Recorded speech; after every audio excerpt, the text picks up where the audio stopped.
Hello everybody. Hope you guys are doing well. So today we would be focusing on revising JS.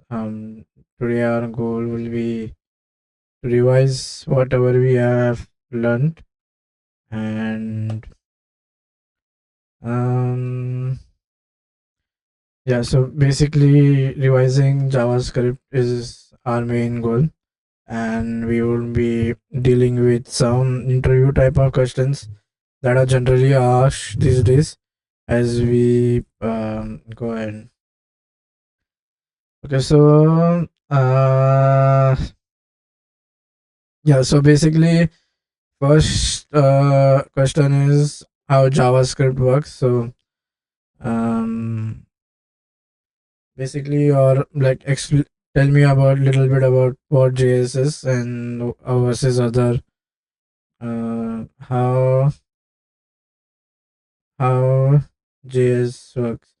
So when we talk about this, we say that JS is a single-threaded language.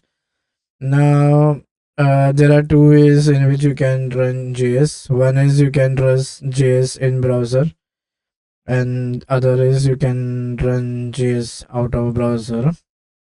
So this is in browser, and this is out of browser. So the and other is we say it as a scripting language, right? So it is a scripting language because it has first basically functions are different over here, and also there is no compiler involved. It's directly interpreted, dynamically compiled. Now out of the browser we have Node.js, and um, and then in browser we have V8 engine. So we have V8 engine. Now Node.js is basically again made up of two things. If you say this is the engine plus libuv. So I come here. This is again two things. You have the engine, and then the other is basically you have libuv. That is a library framework that will interact with the kernel. Now the goal of engine is basically to produce machine code. Um Remember, JS is a high level language. That means here, whatever written in JS cannot be understood by the CPU. So there has to be an interpreter or a engine that converts that code into machine code. So that engine in Node.js is we have V8 engine installed. Now libuv is kind of doing the all the asynchronous functions. Now remember, JavaScript is a single threaded language. That means we can do only one thing at a time. So for handling asynchronous tasks, we do libuv. Now the other part contains of the call stack, the event loop, and the API calls basically to the various kernel operations. For example, whenever we are going to make a function call, we are going to call the whenever an asynchronous call is needed, like for example networking, the kernel hardware or the network interface card has to come into play here. So that interface is done over there. The event loop is something which is very important or which is responsible for making JS single threaded. Now the job of the event loop is continuously monitor the callback queues. If there is any callback queue, if there is any function that is present in the callback queue, and when the call stack or the main stack is empty, you put the callback queue directly into the call stack and executed it. Remember, whatever is on the top of the stack will be executed. All non-synchronous events are passed out from the stack since it is a synchronous single-threaded language. Now there are 6 different stages in the event loop, if you say it that way. Now first stage, so there is something called as next, tick, and promise. So before every going through every stages, this is always checked. and then we go to the state checking, callback queue checking. Now there can be callbacks for set timeout for IO, like file reading or writing. That is basically I don't know the name. Then you have something for next uh, immediate um, set immediate. You have one callback for that. There is also one callback for closing the network connections. Now, before every callbacks, you are going to check whether there is anything in the next queue, callback queue, or in the promise queue. Remember, these are given priority, and these are have to be checked before doing any callback, before executing any callback. Now, the next question that we come to is function declaration versus function expression. So the functions are okay. Let's. This is about functions, right? So let's have it. Uh,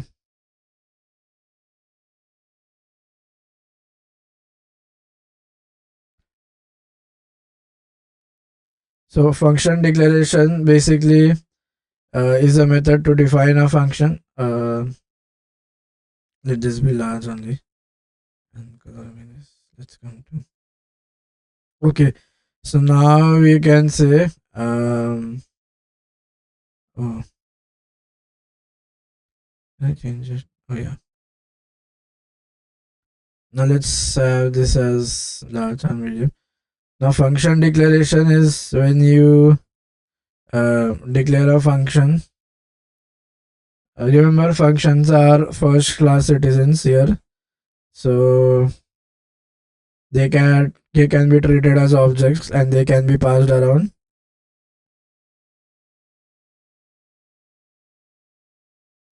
Citizens. They are treated like objects. So whatever properties uh, object holds, same we can apply on functions. Now function declaration is now this is the process of laying the blueprint of a function. Okay, where when we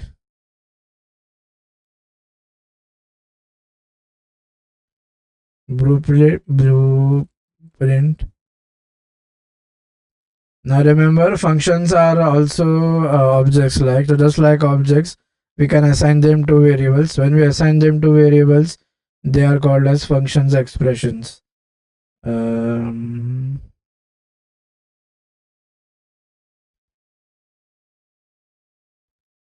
so I can say when assigned to variables, they become expressions. Expressions. Okay. Now okay. Now when you have the return keyword, it will come out of the function. And okay, so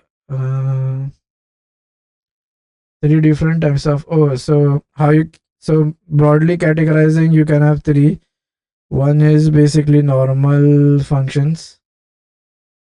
Second is you use either arrow functions or anonymous functions. I don't know three, but I have two categorization. And this is an does it take openly? So let's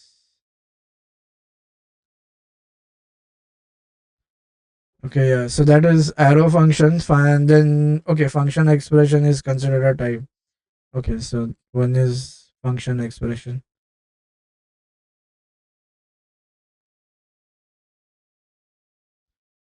Okay, all good. So far, so good. Now, so okay, objects. How to define an object? So objects are basically key value pairs. Okay, so object.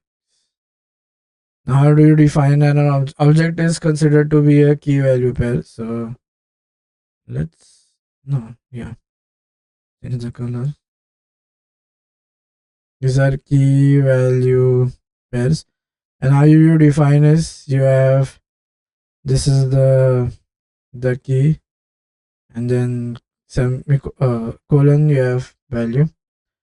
Now break versus continue. So break is we'll come back to objects. Will now what is this? Okay. So now this is basically in iteration, right? Break versus continue. It's context. No, let's just be this color. Context. Okay, so break is basically when we break uh, the normal flow, and iterations after it are not executed. Or not. You break out of the loop. Now continue is so statements written below are not executed. Instead, we go to the next iteration.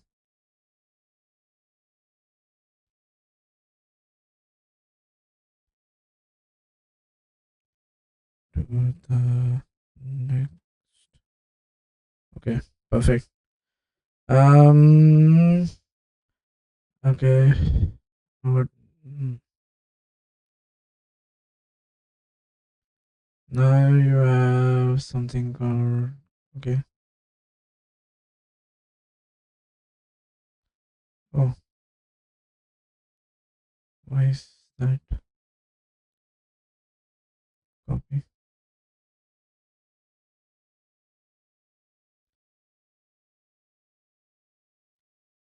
Ah. Okay. No. Yeah, first class citizens. We already studied that. Dynamically typed language. So dynamically typed languages is the okay. Let's do something here so that we know we have covered it. Can we do something? No, fortunately. Okay. So yeah, first class citizens again. I said same like objects. Dynamically typed language means basically um this is basically something related to how we do not need to mention the type. The type is automatically inferred. Non-blocking event loop I have discussed. Then we have something called as JS engine again. JS engine role is done. Okay, so execution context is basically when the compilation is free to go the a globe. So what happens in an execution context is whenever you whenever we okay like whenever we are done writing, or whenever, so it's dynamically typed, right? Compilation happens at the time of uh, execution. Yeah, this is dynamically typed language. So compilation happens at the time of execution. Um, so first, what will happen is execution context is basically the environment or the piece of JS code, whatever is executing, all the variables, all the function calls in that will be given a certain context and will be executed within that context. So that is nothing but called as an execution context. So you can say all variables, um, function calls are related to a context or are linked, you can say.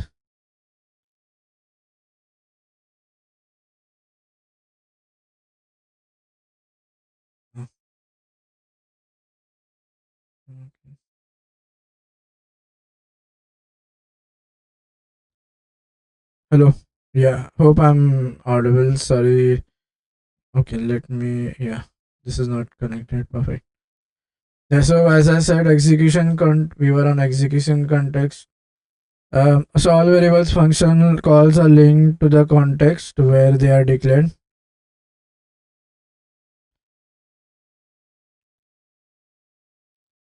Okay. Now then next thing that comes is scope. Now scope related is basically there are two types. So there is something okay, let's see let versus so there are three types of variables we can have: where, let, and we can have const. Now where is global scope, that means it is so where is function scope, you can say. There is a difference between function and block.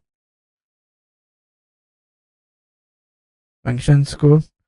Now let is block scope. Basically, released it to curly braces, and const. There is no scoping context for const because once declared, we won't edit them, right? So okay. Now remember, let and const remain in the temporal dead zone until they are not initialized. The moment we initialize them, they come out. Once the the the the difference between const and let is let can be again what we say reinitialized, but const cannot be. Now hosting, okay, so that is done.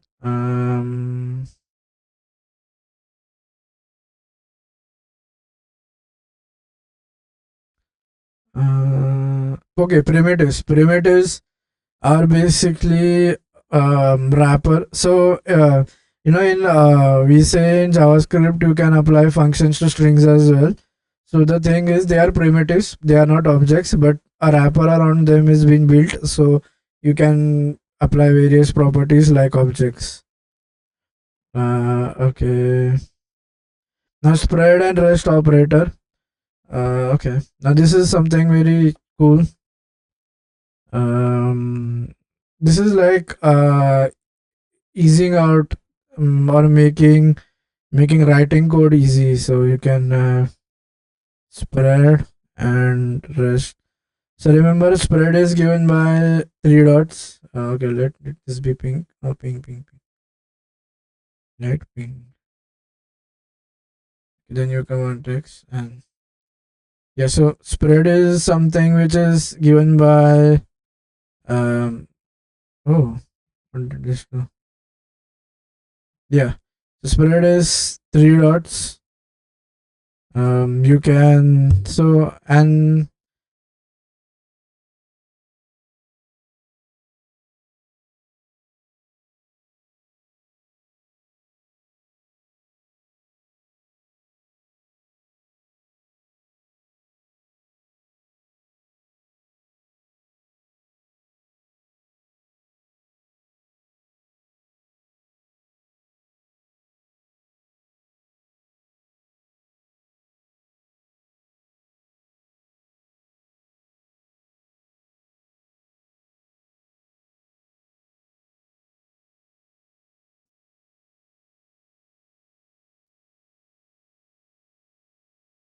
hello everybody. We will continuing. We were with spread.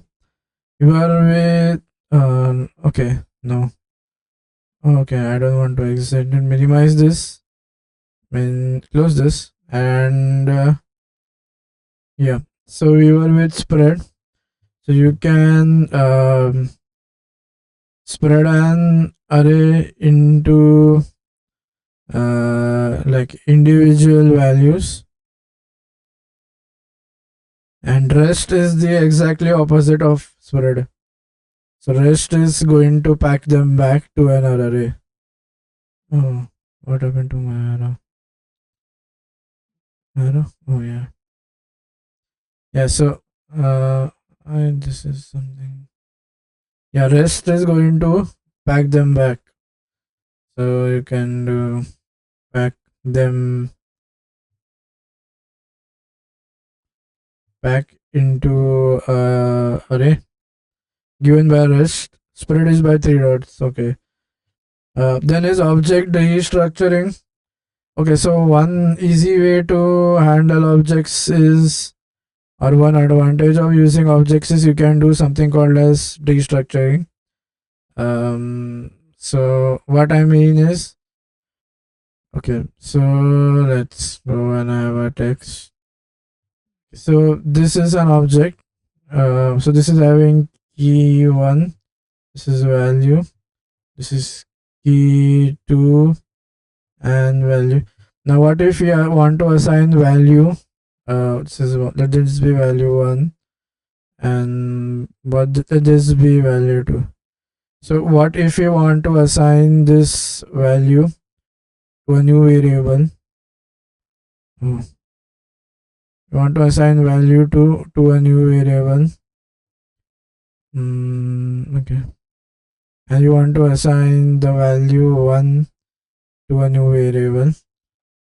So what you can do is, in one line, suppose if we want to assign it to some variable, so what we can do is, we can say let, so this is key 1 comma key 2. So what is, by doing this, what we are doing is, value 1 is okay. So value 1 is going in key 1, value 2 is going in key 2. So remember, okay, remember this has to be exactly same. Here this text is key 2. Yeah, now it is correct. Yeah, remember these keys have to be same, else object destructuring will not work as intended. You might get an error. So this is destructuring. This is basically assigning values on the fly. Okay. Now, okay, you can change the default key names as well here. So you can have a colon over here and say change name. So, and you can have colon and say change name. So the moment you do this, now the keys are no longer key 1 and key 2. They are changed to change name and change name 2. This is basically assigning a new key. Okay, spread is done, rest is done. Now what all things can we, okay, so now let's see about ternary operator and optional chaining. So you have two things. One is a ternary question mark, and then you have an, so these are important operators, remember. The other one that we have is a question mark and a dot. So now this question mark, how does that work? Oh, so let's have a large, okay.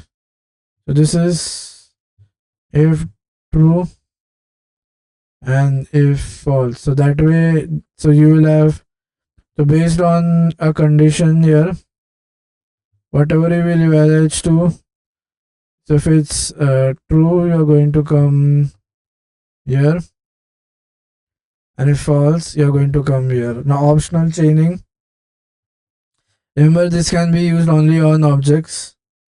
So you okay, the use case is different. Used on objects, so syntactically it will be,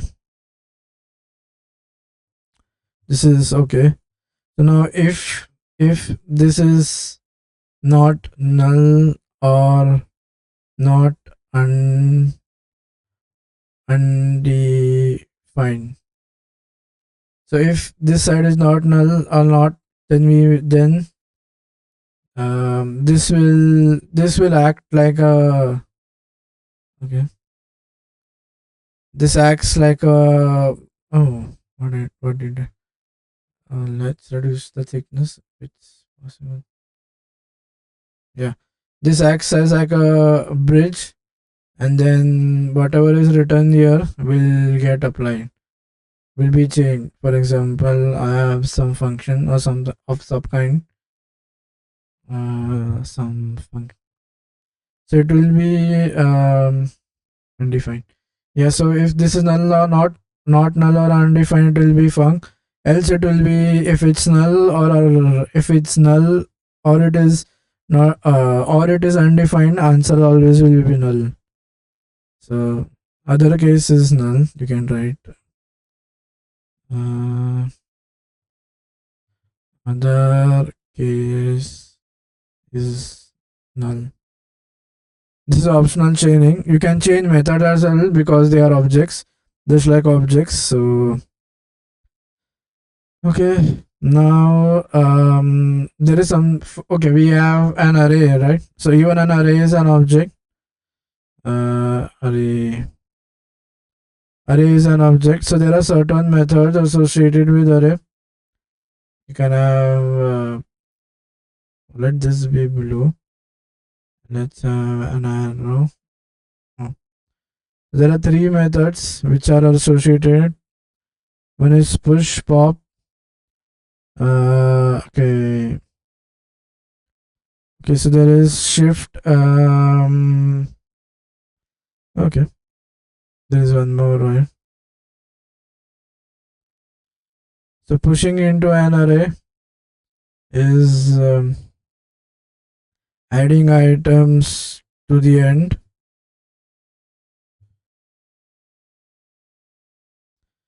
Now shifting is basically removing item from start, you can say.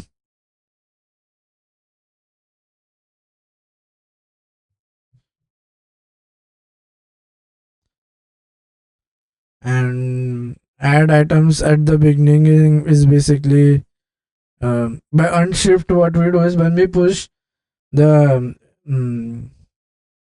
I what will happen is here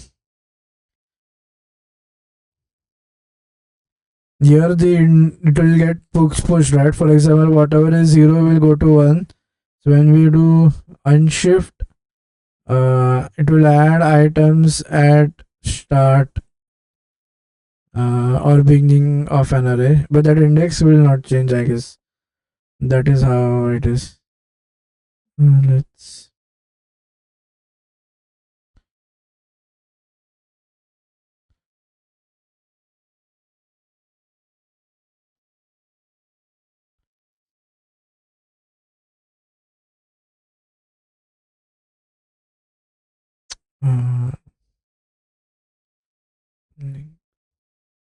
oh, this is about objects. Okay. Okay, now slice versus splice. There are again this is for string. When you do slice, the slice does not modify the original array. Splice will modify the original. Remember, strings is nothing but array of characters. So okay, synchronous versus asynchronous is basically asynchronous programming is where we have to wait for certain IO operations to be performed. Whereas without blocking, that is, it will happen in the background. The main thread will continue its working. Synchronous is basically whenever you have again an IO operation, it will block, and the next statements will be executed only when the block statement or the work has been done. In a callback, and I have not gone over promises. Okay, what is a closure? So remember, functions are first order citizens. So by closure is basically the function is going to enclose all the variables, all the functions definitions, all the return types in the context where it is defined. So so there is a process of method resolution, MRO. It is checked in the local scope. If not found, it goes into the context. Else, it goes into the global scope. Yeah. So MRO is how variables are set. Now remember, so how does even yeah? So this engine also has a feature of garbage collection. Now it works on the algorithm mark and sweep. The way that does is In the first process, it will kind of mark whatever is unreachable. Unreachable is when its reference is lost because we are in OOP, right? Because JavaScript is heavily object oriented, although it prefers POP, POP. We will see that later on. But then you kind of understand it. The moment that reference is lost, it becomes unreachable. In the sweeping marking phase, it is cleared out. Um, rest and spread is done. Okay, function is done. Okay, now there are what is so uh, there is one important thing, right? In you have not a number, undefined, and null.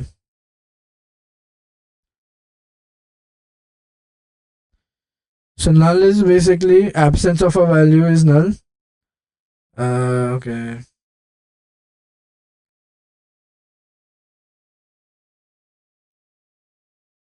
Absence of a value is null. Undefined is the variable has not been initialized, so then you say there is no value associated with it, hence it is undefined. Not a number is when you do division by infinity, right? You get something which is not a number. So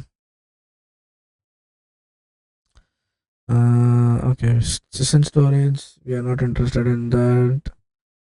When should we use generators now? What else can be? What else have we?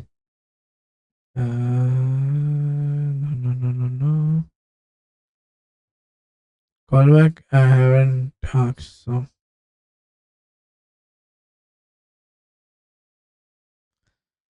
the optional chaining is possible whenever we can with objects only. Remember. No.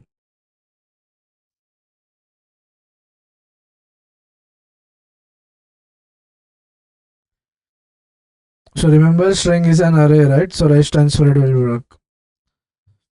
Mm, mm, okay. Okay. So whenever was there any limitation to using rest? I don't remember. As it to be the last most parameter? I guess it cannot be the last. Yeah, it has to be the last most parameter. I guess so. I think so. Scopes again. I have mentioned right. Three types of. One is global scope, function scope, and block scope. Okay. Again. Mm, uh, okay. JS engine we have talked about. Non-blocking event is talk. Dynamically typed is no data definitions at the time of initialization. The data type is been inferred, so that's okay. DOM, no. What is this? Mm,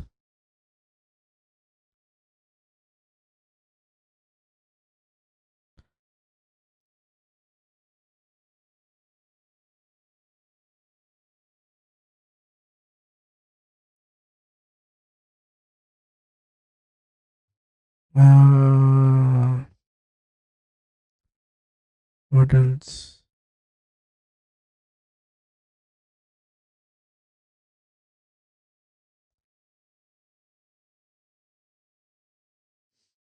No. Anything else? Okay, so there is difference between double equal to and triple equal to, I guess. Double equal to not only will check for type, but it will also check for value. Triple equal to will only check whether the values are same. I guess that is the difference. I am not sure. Okay, wait. Mm, let's check if I'm right or wrong. But I think so. That is the difference. Mm,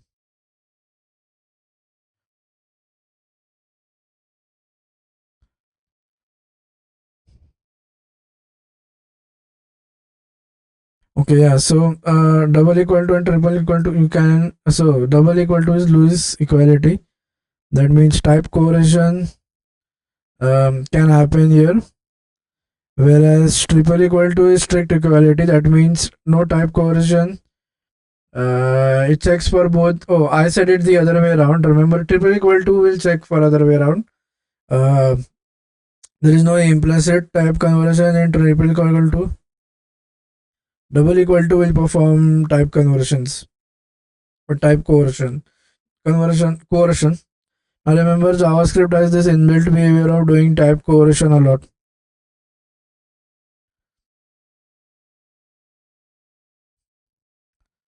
Hmm. What is this?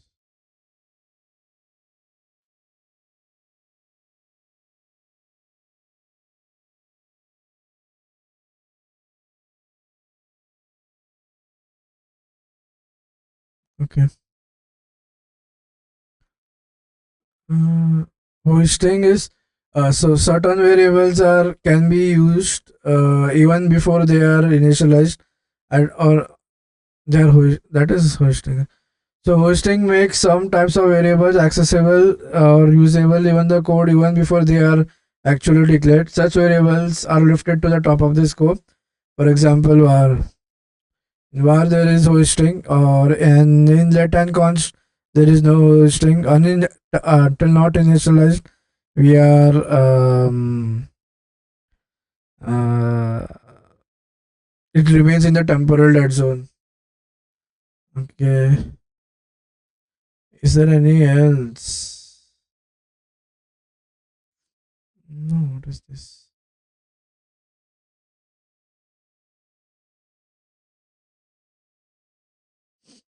Hmm.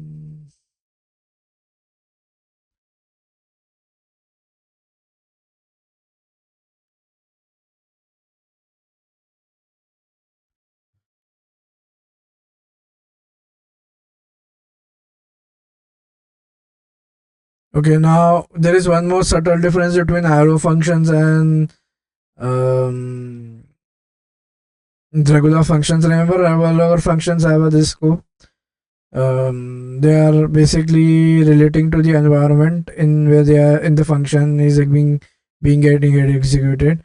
Now, arrow functions do not have this scope, so we will have to do something called as call or bind when we are referring to arrow functions. Yeah, so that is one difference between, I guess, arrow function. So basically, in other words, there is no this binding in arrow functions. However, in regular functions, that is those declared using the function keyword, I have the this binding, and the this refers to the current execution context in which or where they are declared. And what? Hmm.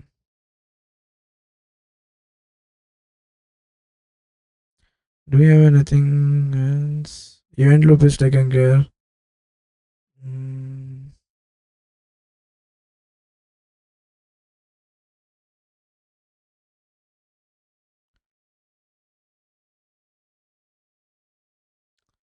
What is that folder? Let's minimize this. Yeah.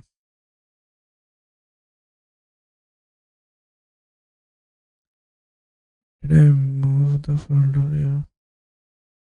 Oh no. Uh,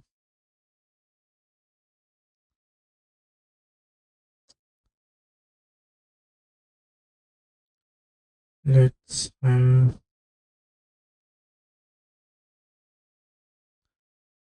Okay. So. Hmm.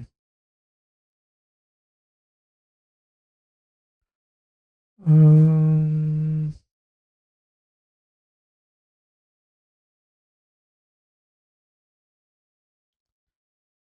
Okay. let's go back. Yeah. JavaScript. This is where we were, right? Mm.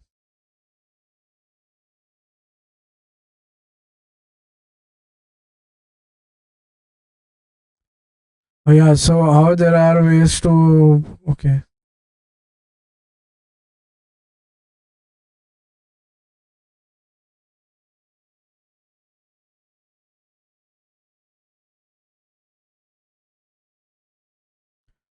Mm,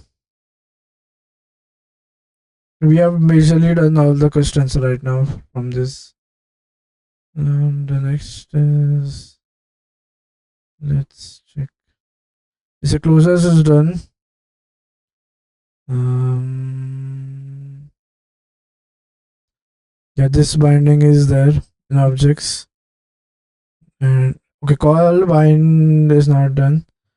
Arrow functions do not have their own this, they inherit from their enclosing scope. So they do not have their this binding. So whatever scope or the location where they are defined, they will kind of inherit the this value from that scope. Wasting is okay. Variable wasting, yeah, wasted agent. Okay, prototypical inheritance is something that we need to talk about. We will see that. Okay, task queue is over. Oh yeah, asynchronous, we haven't started it, so no point going there. What else? Patterns, okay.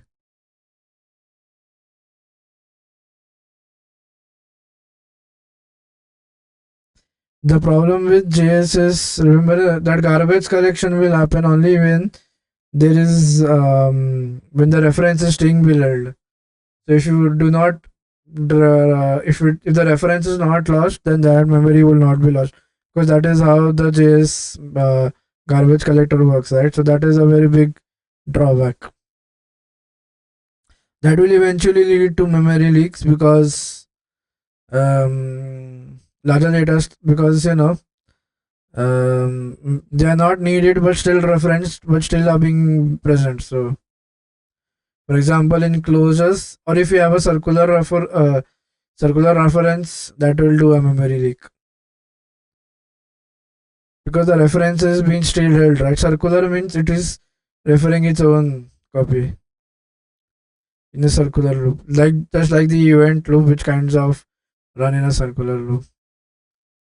Higher order functions done. Arrow, okay. Spread rush taken care. Throttling, no, not right now. Dom, okay, we haven't gone there. Mm, yeah, destructuring, okay. For an array, it's not necessary to not necessary to have, okay, you can destructure an array as well. So the this is basically making it easier for us to write JavaScript. The only goal of having this feature is okay. I was somewhere where I had mentioned about arrays. Okay, yeah. So the one more thing is you can. So this is an array, right? Say for example, this is have an array. Text. Yeah. So I have an array, and then you have this is string one. You have control set. Okay. You have string two. Then you have. Oh, what happened? Why everything is disappearing? String. Oh, there is something. No. Oh, string one, string two. I have a colon and yeah, this is string three. Okay. Now you're going to assign this. So for example, what if I want to assign it to, say I want to assign it this, okay, no, not a pencil. What if I want to assign this to a variable, say, hello. What if I want to assign this? Oh, became thick. What if I want to assign this to another variable called as okay. This is let this be large. This is hello 2. And what if I want to assign this to hello 3? So you do large. Now what the easiest way to do this is, you can do it in one step, is you can have a square. Okay, you can write it this way.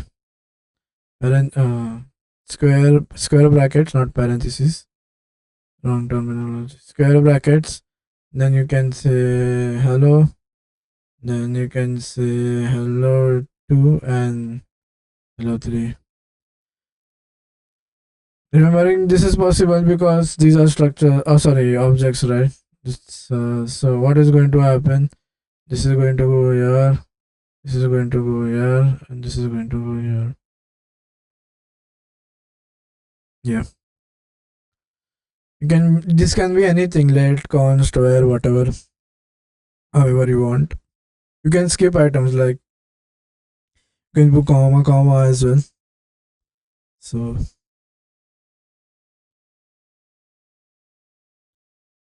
in object structuring, only thing is the key name should be matched.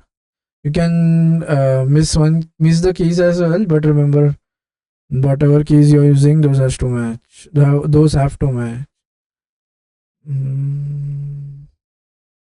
Okay, service workers, no.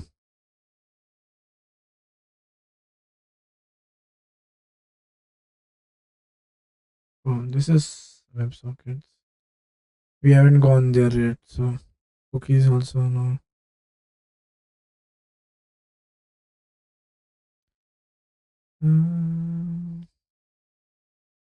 Yeah, that's all for this part as well of revising. I guess we have covered most of the important concepts. If there is anything left, we'll try to, so the moment we do go ahead, the moment we do it call, bind and apply, we will write some code, or the moment we reach asynchronous